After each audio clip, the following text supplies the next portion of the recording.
Irmãos, abre a sua Bíblia lá em Mateus capítulo 7. Eu estou num tempo agora refletindo muito sobre família, relacionamentos no sentido de convivência, conviver com os nossos da nossa casa. É uma coisa que eu tenho pensado muito, Deus tem me despertado muito sobre esse tema, sabe? Família, filhos, o convívio de maneira geral, também a ideia de serviço, de usar os nossos dons, são coisas que Deus tem, assim, eu tenho épocas, sabe? Tem época que eu fico muito assim, pensando sobre oração, são os temas que eu fico meio refletindo. Durante um tempo eu tenho pensado muito sobre isso, sabe? Estava até conversando com o irmão antes do culto ali, sobre alguns problemas que os jovens, né, e os adultos de maneira geral, vem esse tempo difícil, assim, tudo muito corrido, ansiedades, né, essas questões da mente. E aí eu estava pensando muito sobre algumas coisas que atrapalham o nosso convívio familiar e na igreja. E uma coisa que eu estava pensando, e Deus me deu esse texto, o texto veio primeiro. Eu estava sentindo de pregar nesse texto já há um tempinho, sabe? E esse texto ele fala de uma coisa muito importante, que é a nossa autorreflexão, autocrítica, autoanálise. Quando você mesmo pensa nos seus próprios defeitos, sabe? Não é na ideia de insegurança, não é isso não. A insegurança é você enxergar uma coisa que não é verdade. Às vezes você é bom numa coisa e a insegurança fica falando assim, você é ruim, né? Não é isso não.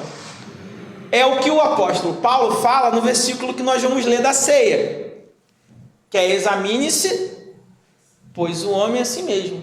É nessa ideia da importância de se examinar. E aí Jesus, antes de Paulo falar sobre isso, Jesus já tinha falado sobre isso.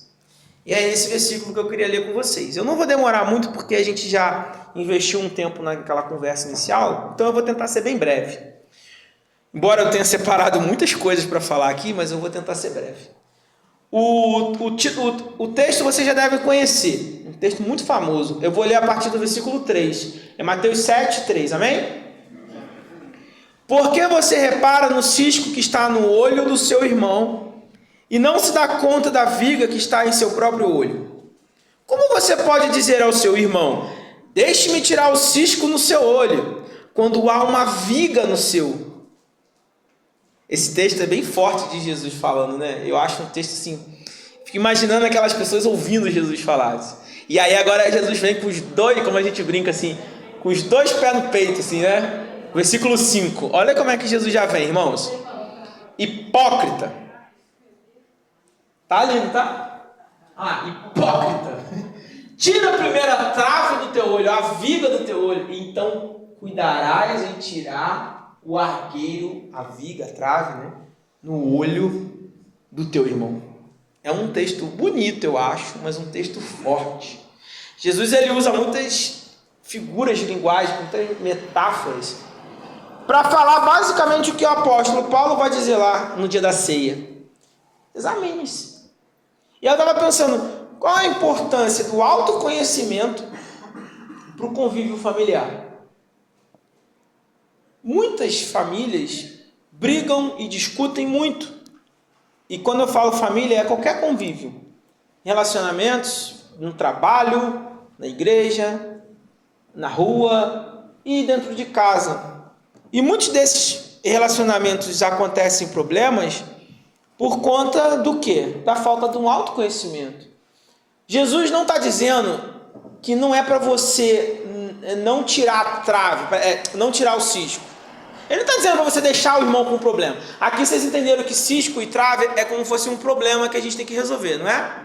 É um pecado, uma falha, uma coisa que eu preciso mudar, tá bom?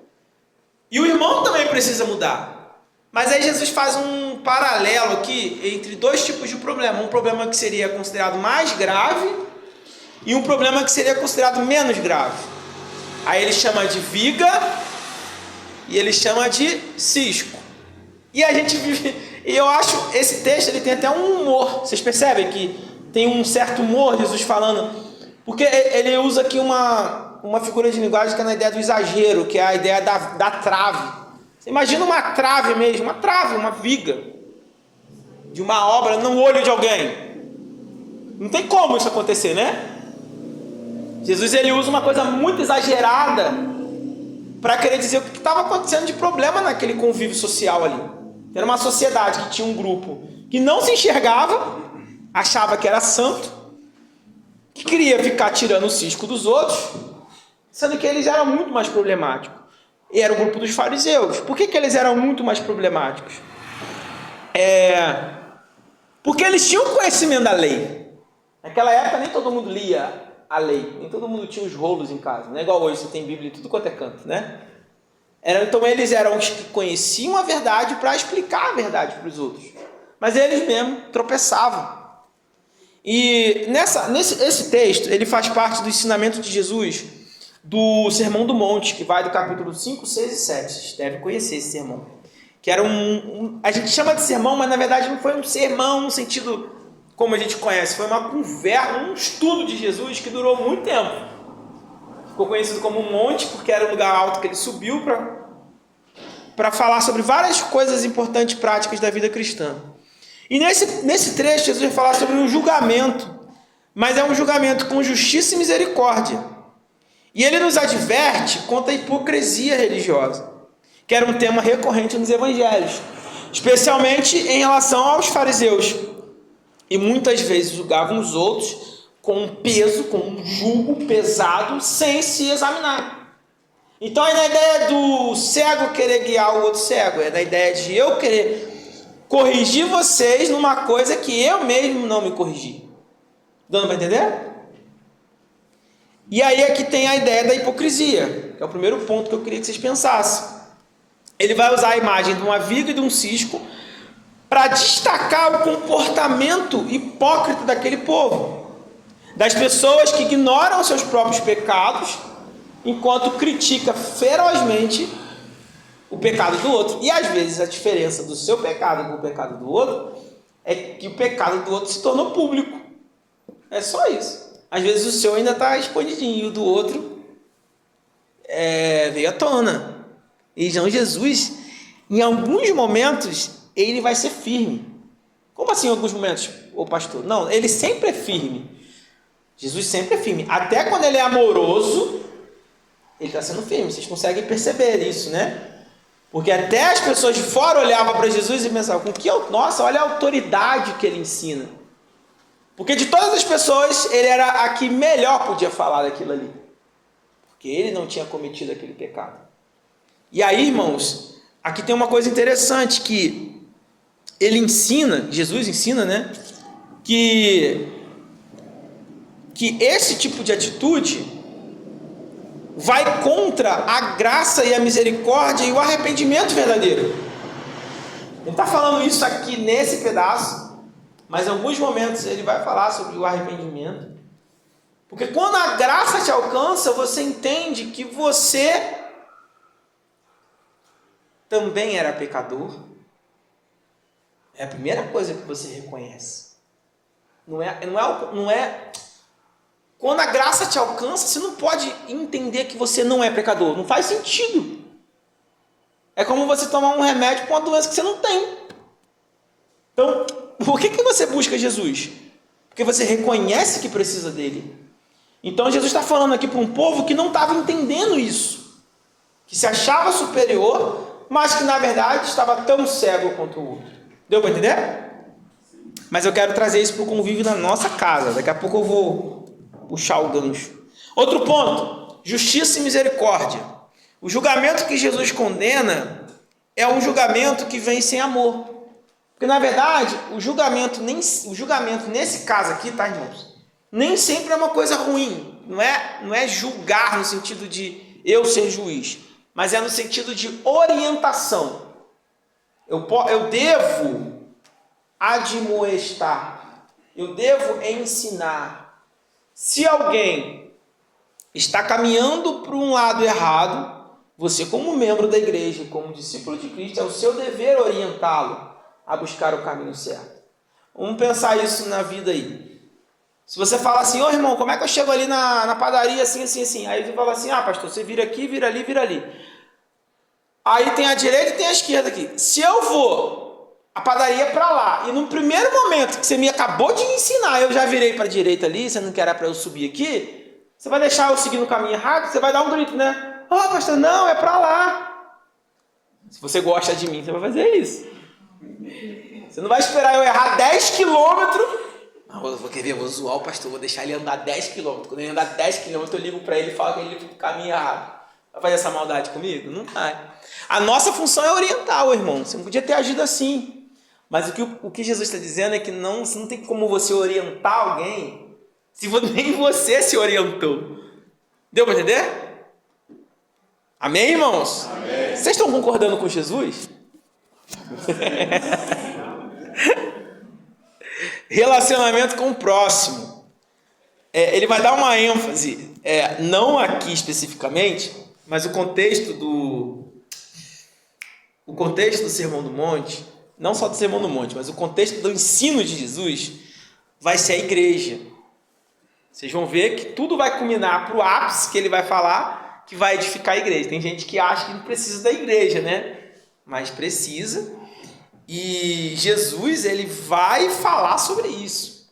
Então, uma das coisas para a gente viver uma comunidade de fé, aqui é uma comunidade de fé, abençoada, a igreja é isso aqui, tá, irmãos? A igreja não é o prédio é onde a gente fica. É você entender isso. Jesus quer formar discípulos que vivam em humildade. Entender que você tem uma viga no olho é entender que você precisa ter humildade. E entender que o outro tem um cisco é entender que existe uma responsabilidade mútua de cuidado, de amor e de irmão. Amém? Quando a gente lê esse texto, dá uma ideia de que não, então o que tem a viga é pior do que o que tem o cisco. Não é. Os dois estão ruins. Deu para entender? Os dois estão com dificuldade de chegar. O que Jesus está dizendo é o seguinte: tem um que no momento está com uma dificuldade de chegar um pouquinho menor. E o que está com a dificuldade maior está querendo cuidar do que está. Entendeu? Então é tipo, o mais fraco está querendo carregar o que está mais forte. Incomoda demais. Demais. E é verdade. E sendo que tu imagina uma trave. Aí Jesus pega uma situação que seria impossível, né? É muito legal esse texto aqui, que Jesus está sendo muito didático. Ele pega uma coisa que seria impossível. Imagina uma pessoa andando com uma viga, já viu uma viga de fazer casa? Aquele, quer dizer, eucalipto. Imagina uma pessoa andando com aquilo no olho. Não tem como, né? Chega a ser até engraçada a situação que Jesus propõe. Ele propõe uma situação engraçada para que as pessoas da época pudessem, perceber. Imagina um cara andando com uma madeira no olho aqui assim e falando assim: irmã, você tá com um cisco aí, deixa eu tirar para você. Imagina eu com o olho todo fechado querendo tirar o cisco do olho da irmã. Aí eu ia ficar, entendeu? Mas os dois estão numa situação que os dois precisam de ajuda. É igual a irmã falou aqui, o cisco também incomoda. E tem uma coisa, pastor, se a pessoa não sente incomodada é porque ele não está sensível. Nosso olho é muito sensível. Né? É verdade, nossa. Gostei da análise da irmã. É isso mesmo. Às vezes falta sensibilidade na igreja e na nossa casa. Porque a gente já vai com muita fome de brigar. Não é verdade? A gente vai... Eu não estou falando que você tem que deixar as coisas passar batido, não, irmãos. Tá? A paz, a união, ela não é ausência de conflito. O conflito, ele faz parte. Ele ajuda a crescer. Mas esse conflito tem que ser em amor. Não adianta eu vir com o pé na porta aqui e gritar com vocês aqui como se eu fosse o santão. E às vezes na nossa casa acontece isso. A gente só consegue enxergar o erro do outro e em nenhum momento a gente, igual a irmã falou, a gente não tem sensibilidade para ver que a gente está com alguma coisa incomodando também. Quando que a gente vai mudar isso? Quando a gente sentar para conversar. Entendeu? Olha, eu não estou gostando que está acontecendo isso, e o outro vai falar, eu não estou gostando que está acontecendo isso. Então vamos fazer um negócio, você tira o meu cisco, eu tiro o seu cisco. Antes que esse cisco vire uma trave maior. Porque de cisco, você já viu a poeira? Um lugar que tem muita... Aqui não tem rua de terra, mas em casas que as ruas eram de terra, quem já foi para a zona rural aqui, já morou em zona rural... eu nunca morei em zona rural, mas eu trabalhava numa escola que era uma estrada de terra. E é muito interessante a terra, né? Aí primeiro dia vai um pouquinho. Aí o segundo dia parece que o carro tá com mais, mas não é por conta daquele dia, é por conta do outro dia que você não tirou. Aí se você fala assim, não, daqui um mês eu limpo o carro, quando tu vai ver, tem terra em todas as frechas do carro. Porque a areinha, ela é assim. Ela vai vindo, quando tá tudo empoeirado. E aí quando tira aquela terra, aí eu lembro uma vez o cara levantou meu carro assim, naquele elevador assim. Aquela areia que eu pegava todo dia, aquela poeira, ela já tava uma crosta de terra embaixo daquela coisa. E eu limpava. Mas eu deixava para limpar o final de semana, porque senão gastava muita água também, né? Mas é muito interessante. Vocês já viram isso? É igual quando você limpa uma casa que passa muito carro assim, e aí você passa um pano. Aí você limpa todo dia. Você fica 2 dias sem limpar, aquela coisa da janela assim parece que está fazendo uma obra ali, de tanta terra. Porque a areia ela vai chegando. E o cisco é mais ou menos assim. Se tu não tirar o primeiro cisco, irmão, e aí vai vindo o cisco. A gente tem que cuidar da gente. Aqui tem uma coisa interessante que é essa metáfora essa comparação do cisco, que é algo pequeno, e da viga, que é algo enorme. E aqui tem uma situação na língua portuguesa que a gente chama de hipérbole, que é o exagero. Jesus ele faz um exagero proposital, porque Jesus é muito didático. Ele foi um ótimo professor. Então ele quer que as pessoas percebam, olha, tem algo gigantesco aí na sua vida te atrapalhando que você precisa tirar. E aí ele usa o exemplo da viga. Na nossa família, é muito comum, com o tempo de casamento, e nós pais, que como as mães, né, tipo, falam assim, você veio de mim, então você fica quieto. E os pais também, né? Eu que pago as coisas aqui, você fica quieto também. A gente, com essa figura de autoridade, que a gente tem que ter a figura de autoridade, mas presta atenção no que eu vou falar. Essa figura de autoridade, às vezes, não é sempre, faz a gente focar só no defeito do outro. Entendeu? Peraí, eu sou o pai aqui, ó. Às vezes, quando a gente dá essa carteirada de que eu sou o pai aqui, o que a gente está querendo dizer nas entrelinhas? Quer dizer que eu não erro e que só você que erra. Eu acho, não está escrito isso aqui, que mais ou menos isso que estava acontecendo com os fariseus. Entendeu? Eles ficaram muito tempo sendo autoridade sobre o povo. E nunca ninguém via e questionava eles. E aí Jesus foi o cara que veio para questionar. E aí, entendeu? Então você imagina é tipo aquele chefe da empresa, que ele não é o dono da empresa, tá? O chefe está ali há maior tempão já. Aí quando vem um outro que o dono contrata, então eu contratei um para te ajudar. E esse que é para te ajudar é o cara que vem de fora, que não conhece ninguém, que não está nem aí para nada. E ele começa a perguntar, mas por que está isso aqui lançado assim? Por que isso aqui é assim? Aí esse que está com a autoridade no tempão, o que vai acontecer com ele? Ele vai começar a querer impor sua autoridade. E quando a gente começa a impor nossa autoridade, a gente começa a esquecer que a gente também erra. E na nossa casa isso acontece muito. Eu sou o pai, eu sou a mãe, então meu filho não sabe de nada. Gente, eu estou mentindo? Isso acontece. E às vezes teu filho sabe sim. E muitas vezes eles sabem sim, porque eles estão enxergando as coisas sobre uma outra ótica. E também acontece com o filho. Que principalmente quando começa a ficar adolescente, que aprende uma coisinha ou outra e acha que já sabe tudo. E aí é tal dos adolescentes opiniudo. Não é verdade? Meu pai não sabe de nada. Mas teu pai já está aqui na Terra, já tem um tempão. Claudinei já está na Terra aqui, já tem 37 anos. Entendeu? E aí ele chega para o filho dele, que está na Terra tem 14? É isso? 15? E ele vai achar que sabe mais que o pai dele, que está com 30. Ah, deixa eu jogar para baixo. Mas vocês deu para entender, irmãos? Onde estou querendo chegar? Agora, ser sincero comigo, podem falar. Eu gosto desse tipo de pregação que vocês participam, tá? Eu gosto disso. Eu até ia falar isso no início da pregação, esqueci de falar. Pode falar o que vocês acham sobre isso. Isso não acontece? A gente tem uma hora que a gente começa... Tem uma galera que não tem filho aí, né? Mas acontece entre o cônjuge. Acontece entre o cônjuge também. Não é só com filho para pai e pai para filho, não. Isso acontece em qualquer relação, gente. Com vizinho, com qualquer coisa. Chega uma hora que a gente, quando o nosso ego é ferido, a gente quer se impor. E aí já era, porque aí não é uma coisa de querer resolver o problema. É uma coisa de querer mostrar quem está mais certo. E aí Jesus vai puxar a orelha do pessoal muitas vezes.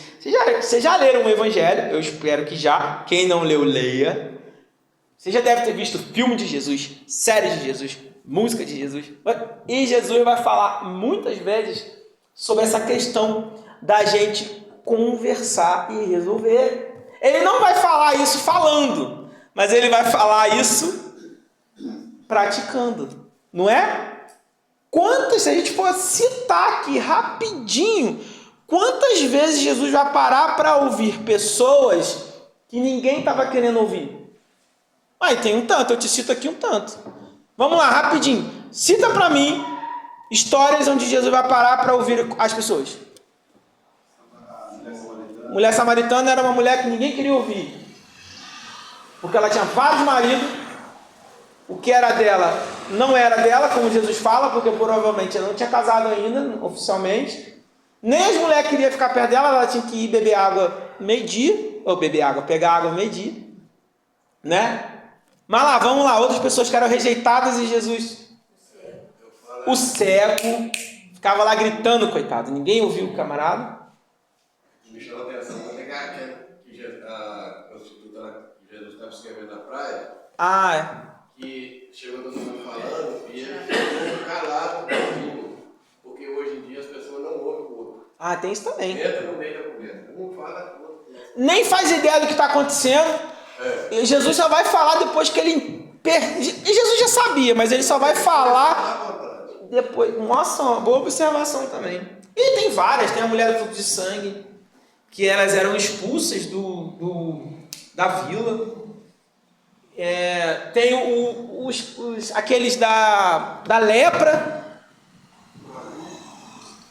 que ninguém queria por perto. Oi? Não, com Jesus lá, os 10.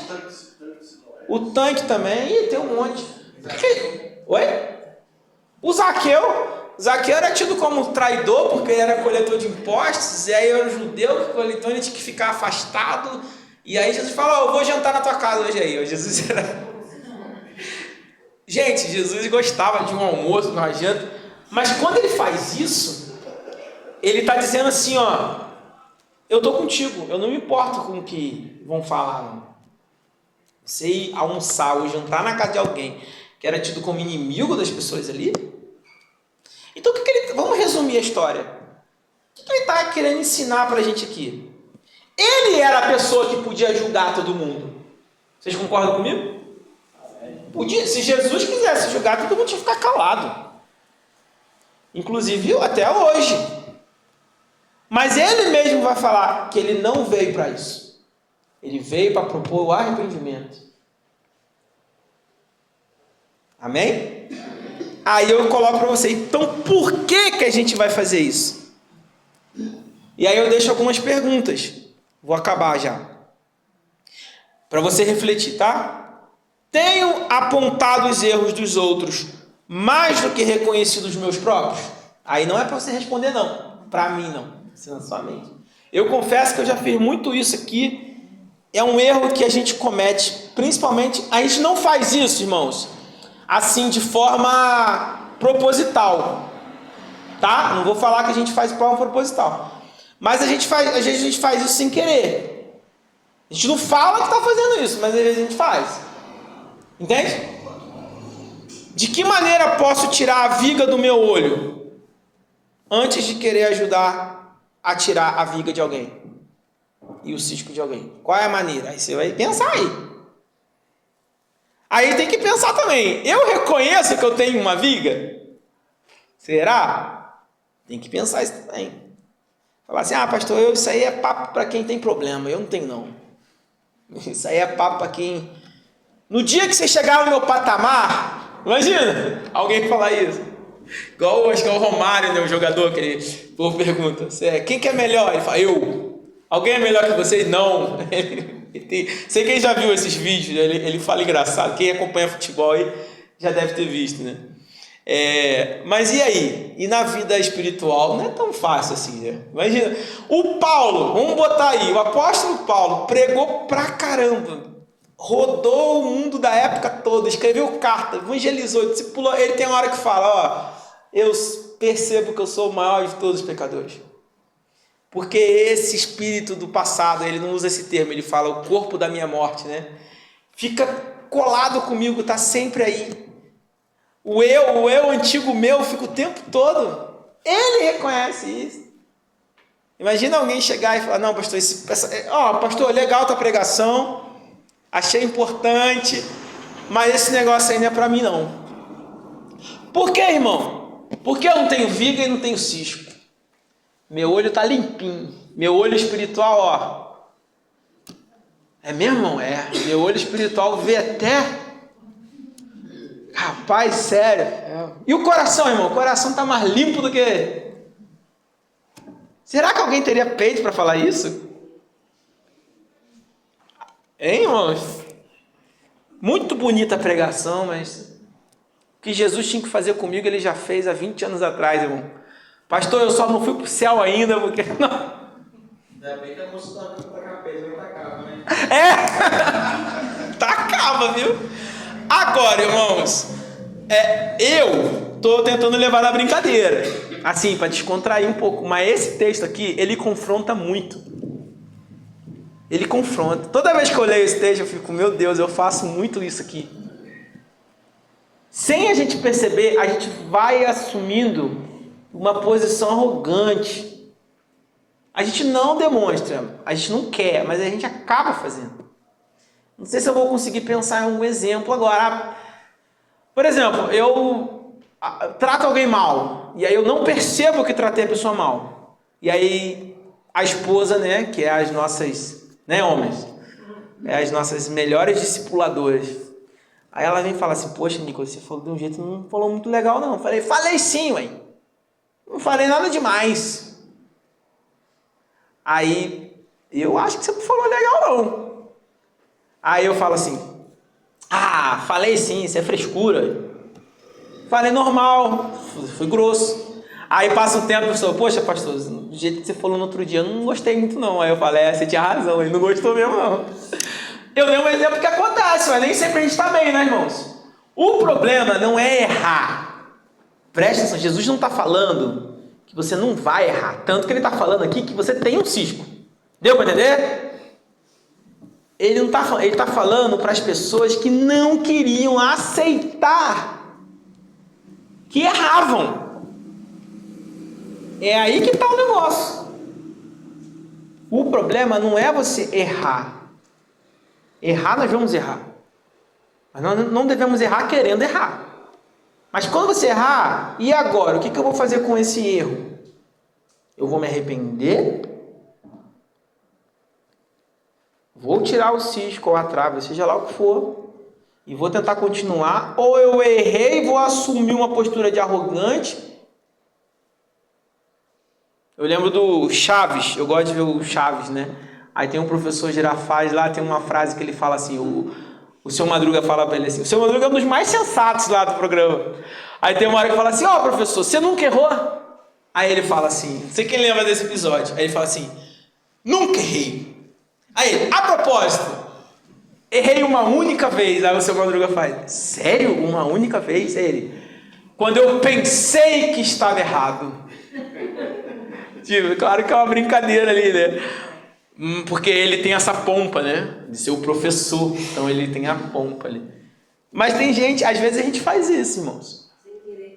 Sem querer querendo. O Chaves é mais honesto. Ele fala que erra, né? Mas a gente vai errar. E aí, errei. Nunca errei.